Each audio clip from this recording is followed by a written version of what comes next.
بسم اللہ الرحمن الرحیم۔ زندگی میں سب لوگ رشتہ دار یا دوست بن کر نہیں آتے، کچھ لوگ سبق بن کر بھی آتے ہیں۔ ٹوٹا ہوا دل خدا کی توجہ کھینچتا ہے، خوش نصیب ہے وہ روح جو خدا کے لیے روتی ہے۔ صرف رب کی ذات ایسی ہے جو معافی مانگنے پر یہ نہیں پوچھتا کہ غلطی کیوں کی تھی، اس لیے اپنی غلطیوں کی معافی اللہ سے مانگتے رہنا چاہیے۔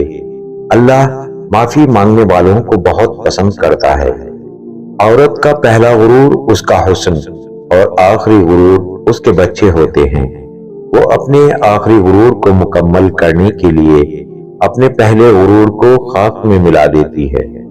کتنی ہمت ہوتی ہے سننے والوں میں، کتنا اختیار ہوتا ہے بولنے والوں کا، اور کتنی بے بسی ہوتی ہے سہنے والوں کی۔ دعائیں کروائی نہیں جاتی، لی جاتی ہیں، کسی کے مشکل وقت میں ساتھ دے کر، کسی کی مسکراہٹ کی وجہ بن کر۔ دھرتی پر سب سے زیادہ بوجھ ان نفرتوں کا ہے جو انسان کے دلوں میں دوسروں کے لیے ہے۔ خود کو غلط سمجھنے کی توفیق بھی اللہ کی طرف سے ملتی ہے، ورنہ لوگ غلط ہوتے ہوئے بھی خود کو صحیح سمجھتے ہیں۔ زہر مرنے کے لیے تھوڑا سا، مگر جینے کے لیے بہت پینا پڑتا ہے۔ کبھی کبھی غصہ مسکراہٹ سے زیادہ خاص ہوتا ہے، کیونکہ مسکراہٹ سب کے لیے ہوتی ہے، مگر غصہ صرف ان لوگوں کے لیے جن کو ہم کھونا نہیں چاہتے۔ 5 چیزیں قبول کر لینی چاہیے۔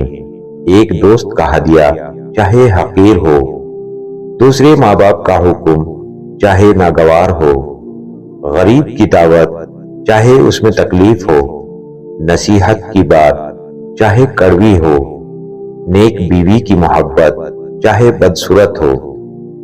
زندگی بہت میٹھی ہے، اگر آپ اس میں اپنی زبان کا زہر شامل نہ کریں۔